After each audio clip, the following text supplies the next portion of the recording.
म्यानातून उसळे तलवारीची पात, म्यानातून उसळे तलवारीची पात, वेळात मराठे वीर दौडले साथ, सल्ली वसल्लिम दाइमान आबादिन अला हबीबी का खैरुल खल्क़ि कुल्लिहिम। सर्वप्रथम मैं समय राष्ट्रीय न्यूज़ और न्यूज़ चैनल का धन्यवाद करती हूँ कि आज आपने मुझे इस लायक समझा कि जिस तरीके से मैं अध्यक्ष बनी हूँ उस अध्यक्ष पद को मैं जज दूँ, इसके लिए आपने मुझे पहले तो एहसानमंद हूँ आपका कि आपने मुझे इस लायक समझा।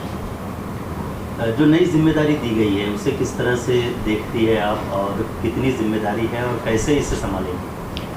देखिए, अध्यक्ष पद ये छोटा पद नहीं है और इतने कम समय में अगर मैं अध्यक्ष बन रही हूँ तो कुछ क्वालिटीज़ इंसान में होती है और ये क्वालिटीज़ ही आदमी को आगे लेके जाती है।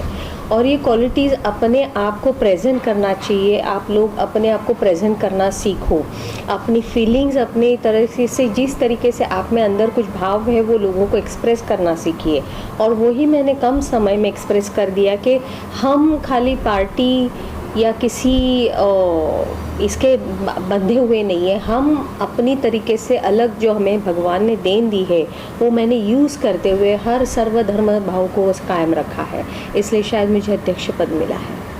सर्वधर्म सद्भाव की भावना लेकर आप चल रही है, लेकिन जिस तरह का माहौल है देश भर में, खास करके महाराष्ट्र और मुंबई में, तो ऐसे में किस तरह से सभी कलाकारों को एकत्रित करने का काम आप करने वाले? मैं एक बात बताऊंगी, मैं ओबीसी समाज से बिलोंग करती हूँ, मैं ज्वेलर हूँ, सोनी हूँ। और मेरे पापा मुझे बचपन में कहा करते थे कि दिव्यानी हर लैंग्वेज तुम्हें सीखनी चाहिए। तब मुझे भी छोटी थी, म्यूज़िक तो सीख ही रही थी, लेकिन इसका मतलब मुझे नहीं समझ में आ रहा था। तब मुझे पापा ने राज ठाकरे साहब के पिताश्री और श्रीकांत ठाकरे साहब के पास मुझे उर्दू सीखने भेजा था, जबकि मैं 6th और 7th में थी, छोटी सी थी। तो मुझे समझ में नहीं आ रहा था ये क्या मतलब होता है, लेकिन आज वो मेरे पिताजी की कोशिश जो थी वो कामयाबी रंग लाई, क्योंकि उनका ये तजुर्बा था, ये मेरी देन मेरे पापा की तरफ से ही है कि हमें सर्व धर्मों को लेके चलना चाहिए, क्योंकि संगीत की भाषा नहीं होती। आज कन्नड़ बोलिए, मलयालम बोलिए, हिंदू की बोलिए, मुस्लिम की बोलिए, क्रिश्चियन की बोलिए, इजरायली बोलिए, पारसी, मैं हर लैंग्वेज में गा सकती हूँ। आपने इजराइल का जिक्र किया है, आपने उर्दू अरबी भाषा में अभी हाल ही में एक जो है दुआ आपने पढ़ी हुई है, उसके बारे में जानना चाहेंगे। किस तरह से ये आइडिया आया मन में, और जिस तरह का माहौल अभी है ऐसे में इतनी जो है कहना चाहेंगे कि डेयरिंग करना, ये कैसे आया मन में? ये डेयरिंग अपने आप हो जाती है क्योंकि हम सिर्फ उस भगवान से डरते हैं, उस परवरदिगार से डरते हैं, तो उसी से हमें डरना चाहिए। बाकी लोगों का क्या आना जाना, हर एक के तजुर्बे का अलग अलग कामयाबी होती है। आज मेरे पापा ने, जैसे मैंने कहा कि मेरे घर से ये शुरुआत हुई थी, आज मेरे घर में भी आपको ये देखने को मिलेगा कि मेरे ड्राइवर है या मेरे जो भी सर्वेंट्स है या घर में जो भी लोग आते जाते, वो सर्व अलग अलग धर्म के लोग काम कर रहे हैं। कोई मुस्लिम है, कोई क्रिश्चियन है, कोई हिंदू है।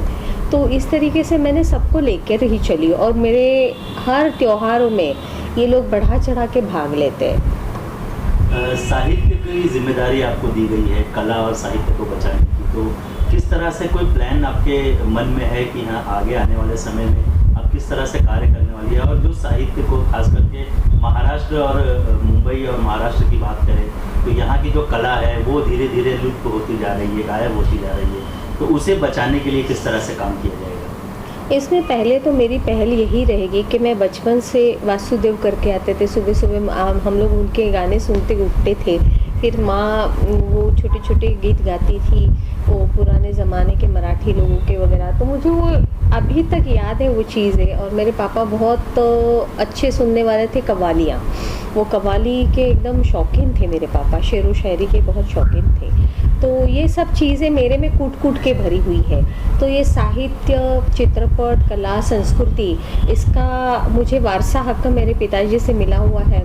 तो मैं जितनी मेरी कैपेसिटी है उससे ज़्यादा करने की मैं कोशिश करूँगी, क्योंकि हर चीज़ का एक समय होता है और वो समय निकल जाने के बाद कोई मतलब नहीं होता। और मुझे जो ये मौका मिला, ये संधि मिली है, मैं 1% इसको नहीं गंवाना चाहती हूँ। मैंने 2-4 दिन से ही काम शुरू भी कर दिया है। जैसे ही मुझे पद मिला उसी दिन से मेरा काम शुरू हो गया है और कल परसों हमारी मीटिंग्स हो जाएगी, हमारी कमेटी बन जाएंगी, वैसे वो डेवलपमेंट में आ जाएगी और तभी आपको पता चलेगा कि चित्रपट, संस्कृति, कला, साहित्य में आज तक क्या हुआ था और क्या नया हो रहा है एनसीपी में। इसके अलावा जो युवा वर्ग है और जो बच्चे हैं, कहते हैं कि वहाँ से यदि हम कला को अपनी जीवित करें तो वो लंबे समय तक जीवित रहती है। तो क्या इस तरह का कोई विचार है कि स्कूल्स में जाना या फिर कॉलेजेस में जाके जो यूथ है उन्हें अपनी कला के बारे में जानकारी देना, इस तरह का कुछ प्लान आपके मन में चल रहा है? मैंने मेरे बर्थडे कभी पार्टियों में जाके नहीं मनाए। मैंने मेरा बर्थडे अनाथालय या चिल्ड्रन होम या ओल्ड एज कस्टडी रूम, इनमें ही मेरे बर्थडेज मनाए हैं। तो उसमें मैं जाके जब चिल्ड्रन में जाती हूँ तो मैं म्यूज़िकली प्रोग्राम रखती हूँ।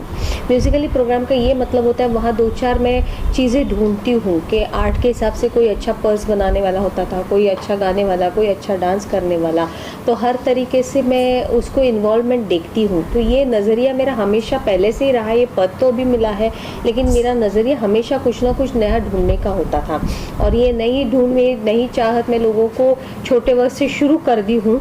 अब युवा वर्ग को कैसे करना है, मैं बहुत सारे कॉम्पिटिशन्स अरेंज कर सकती हूँ या किसी लेवल पे बने उतना मैं लोगों को जिंदगियाँ देने की कोशिश करूँगी, रोज़गार मिले युवाओं को। इसके अलावा जो लोग इस क्षेत्र में अभी मौजूद है, जाहिर सी बात है लॉकडाउन था और कोरोना काल का दौर गुजरा है, तो उनकी आर्थिक स्थिति भी बिगड़ी हुई है। तो ऐसे में क्या उनकी सहायता के लिए कुछ आपके मन में विचार चल रहा है या कोई प्रपोजल है कि आप इस तरह से कार्य करें ताकि वो काम पूरा हो सके? मैंने शायद ये पद तो अभी 2-3 दिन मुझे मिला हुआ है, लेकिन मुझे ये पद मिलने के पहले से 2 महीने से मैं चक्कर काट रही हूँ कि कुछ अनाउंसमेंट गवर्नमेंट की तरफ से हुई थी। वो थोड़ी सी मुशक्क़तें 1-2 थी, उसमें से अभी खाली एक ही बची हुई है। वो शायद अभी 1-2 हफ्तों में मैं ओपन कर दूंगी और वो अगर हो गया तो हर आर्टिस्ट हमारी पार्टी को और कला क्षेत्र को कहेगा कि नहीं, हम सच में भगवान ने हमें देन दी है और उसका पूरा फ़ायदा दिव्यानी जी ने हमारे लिए करके दिया। इसके अलावा जो कलाकार उम्मीद लगाए बैठे हैं कि दिव्यानी जी इस कुर्सी पर विराजमान हुई है तो वो कोई जिम्मेदारियां उनके लिए भी पूरी करेंगी और उनकी जो ज़रूरतें है वो भी पूरा करेंगी, तो उन्हें किस तरह से सेटिस्फाई करने का प्लान है आपकी तरफ से? देखिए, ताली दोनों हाथों से बजती है। मैं ऑफ़र दे सकती हूँ लेकिन लेना देना उनके हाथ में भी है।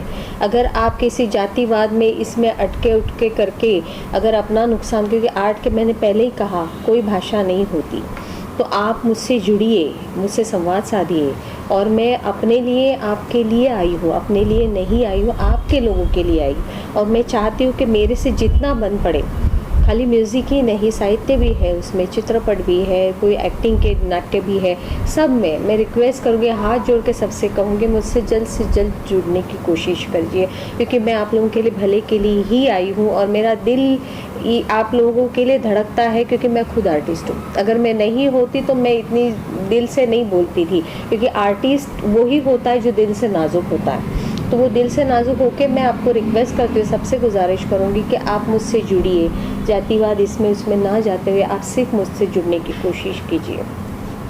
लास्टली जाते जाते, क्योंकि आप आर्टिस्ट भी हैं, तो जनता को किस तरह से अपील करना चाहेंगी और जनता को क्या मैसेज देना चाहेंगी कि वो क्यों आपके साथ जुड़े? मैं सिंगर हूँ तो मैं 2 लाइन से ही कहूँगी, सूरज ना बन पाए तो बन के दीपक जलता चल, फूल मिले या अंगारे, सच की राहों पे चलता चल, सच की राहों पे चलता चल। बस, शुक्रिया, धन्यवाद, थैंक यू।